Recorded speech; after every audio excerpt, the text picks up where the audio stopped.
प्यारे बच्चों, आज मैं फिर आपको कक्षा 10 की हिंदी का जो पहला पार्ट है सूरदास के पद, उसका दूसरा पैराग्राफ समझाऊंगा, उसका अर्थ बताऊंगा। तो ध्यान से सुनेंगे, एक एक शब्द का, एक एक लाइन का अर्थ ध्यान से देखते हुए चलेंगे।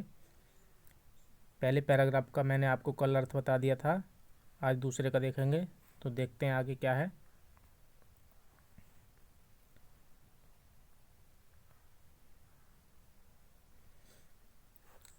यह है पहली लाइन है। यह अभिगत गत कुछ कहत ना आवे, ज्यों गूंगे मीठे फल को रस अंतर्गत ही भावै। परम स्वाद सब ही सु निरंतर, अमित तोष उपजावै।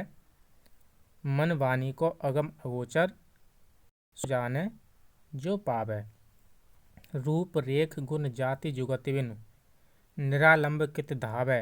सब विधि अगम विचार ही तातै, सूर सगुन पद गावै।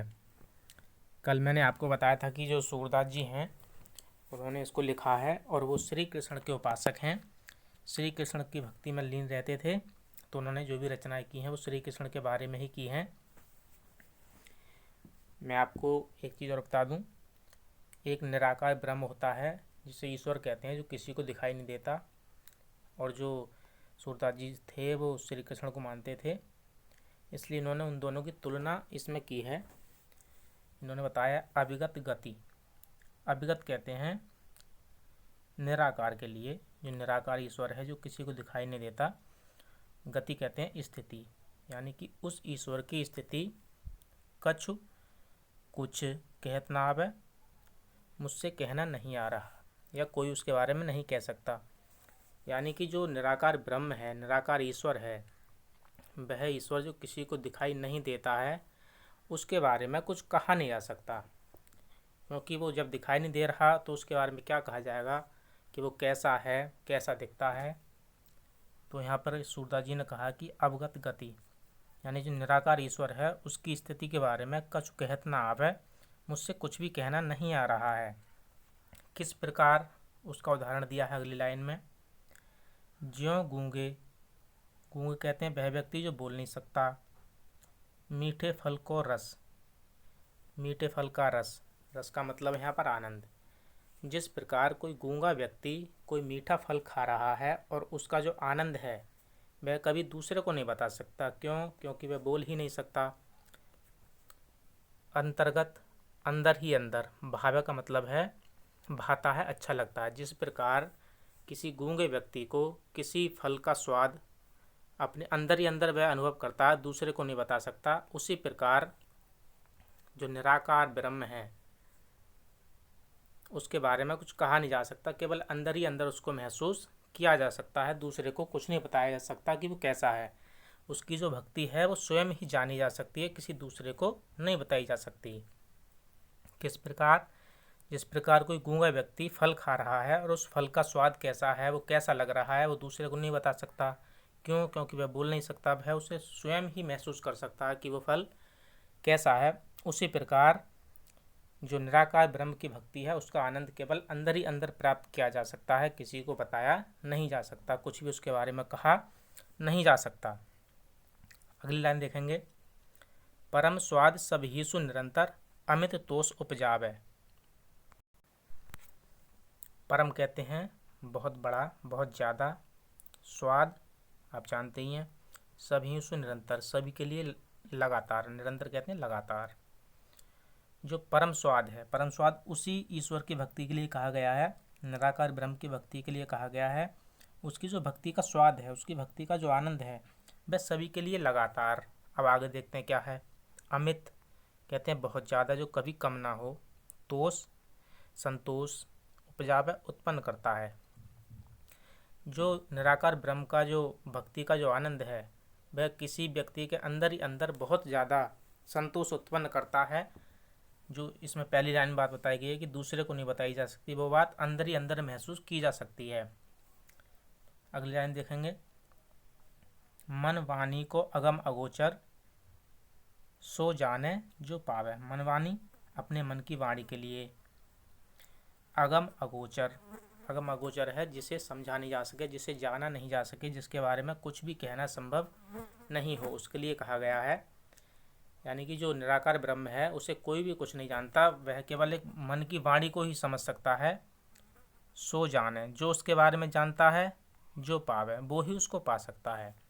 जो उसके बारे में जानता है वो ही उसको पा सकता है और किसी दूसरे की बस की बात नहीं है। क्यों नहीं है वो अगले लाइन बताइए। रूप, रेख, गुण, जाति, जुगति, बिनु। रूप कहते हैं उसका आकार, रूप कैसा है। रेख, उसकी आकृति कैसी है। गुण, उसके अंदर क्या क्या गुण हैं। जाति, उसकी जाति क्या है, किस जाति का है। जुगति, किस प्रकार, जुगति कहते हैं किसी युक्ति के द्वारा। बिनु, बिना, यानी कि ये जो चीज़ें हैं इन सभी चीज़ों के द्वारा, इन सभी चीज़ों के द्वारा, यानी कि इन सभी चीज़ों के बिना। निरालंब, द्वारा नहीं इसे कहेंगे, इन सभी चीज़ों के बिना। निरालंब, जिसका कोई आधार नहीं हो, जिसका कोई माध्यम नहीं हो, बिना माध्यम का, बिना आधार का। कित धावे, कित का मतलब किधर, धावे का मतलब भागना। सही है। तो यहाँ पर देखेंगे दोबारा से, रूप, रेख, गुण, जाति, जगत, बिनु। बिनु का मतलब बिना, यानी जिसका कोई रूप भी नहीं है, उसकी कोई आकृति भी नहीं है, उसका कोई हमें गुण भी नहीं पता कि किस प्रकार का है वो, उसकी हमें जाति भी नहीं पता, और उसकी क्या युक्ति है, उसे किसी भी युक्ति के द्वारा, किसी भी जुगति के द्वारा प्राप्त नहीं किया जा सकता। यानी कि इन चीज़ों में से हमें भी कुछ भी पता नहीं है उस ईश्वर के बारे में। सूरदास जी कह रहे हैं कि मुझे उस ईश्वर के बारे में ये जो चीज़ें हैं इनमें से कुछ भी पता नहीं है। निरालंब, बिना आधार का है। कित धावे, तो किधर भागते फिरोगे, बिना आधार के किधर भागते फिरोगे, किधर भागते हुए घूमोगे उस ईश्वर को प्राप्त करने के लिए। जब उस ईश्वर की ना तो आपको आकृति पता है, ना जाति पता है, ना उसका गुण पता है, ना उसकी प्राप्त करने की युक्ति पता है, तो आप इधर उधर भागकर क्या करोगे। फिर आपको भागने से कोई फायदा नहीं है। आप भागोगे, इधर उधर भागोगे, फिर भी आपको उसकी प्राप्ति नहीं होगी। ये जो सब बातें बताई हैं ये निराकार ब्रह्म के बारे में बताई हैं, जो ईश्वर हमें दिखाई नहीं देता। किसने बताई हैं, सूरदास जी ने ये जो बातें हैं। अब अंत में सूरदास जी कहते हैं, सब विधि अगम विचार ही तात है। सब विधि, जितनी भी विधि हैं ईश्वर को प्राप्त करने की, निराकार ब्रह्म को प्राप्त करने की, जितने भी तरीका हैं अगम, वो बहुत मुश्किल हैं। यानी कि आसानी से ईश्वर को प्राप्त, निराकार ब्रह्म को प्राप्त नहीं किया जा सकता। विचार ही, इसलिए मैंने विचार किया है, ताते इसलिए। सब विधि से, जितनी भी विधि हैं, किसी भी विधि से उस निराकार ब्रह्म को प्राप्त नहीं किया जा सकता। इसलिए मैंने विचार करके, सूरदास का सूर का मतलब सूरदास जी कह रहे हैं, सगुण पद गावे। सगुण, सगुण ब्रह्म, सगुण ब्रह्म के पद। यहाँ पर श्री कृष्ण को कहा गया है, जो दिखाई देते हैं। श्री कृष्ण की मूर्ति भी आपने देखी है, फोटो में भी देखा है। तो यहाँ पर सूरदास जी कह रहे हैं कि मैं इसलिए सगुण पद गावे का मतलब है, सूरदास जी कह रहे हैं कि मैं श्री कृष्ण के सगुण पदों का, यानी सगुण ब्रह्म का, सगुण ईश्वर का गुणगान करता हूँ। क्यों?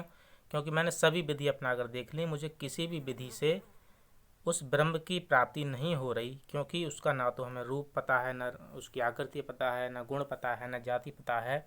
तो इन सभी चीज़ों को छोड़कर, इन सभी चीज़ों को ध्यान में रखते हुए, इन सभी चीज़ों पर विचार करके मैंने सिर्फ यही फैसला लिया है कि मैं श्री कृष्ण की उपासना करूँगा, क्योंकि वो मुझे दिखाई देते हैं।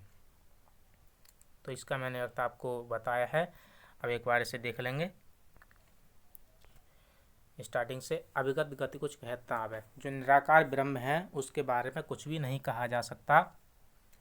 ज्यों गूंगे मीठे फल को रस अंतर्गत ही भाव है। जिस प्रकार कोई गूंगा व्यक्ति फल खाता है तो उसका आनंद भी अपने अंदर ही अंदर प्राप्त कर सकता है, दूसरे को नहीं बता सकता। इसी प्रकार जो निराकार ब्रह्म है, निराकार ईश्वर है, उसकी भक्ति किसी दूसरे को नहीं बताई जा सकती।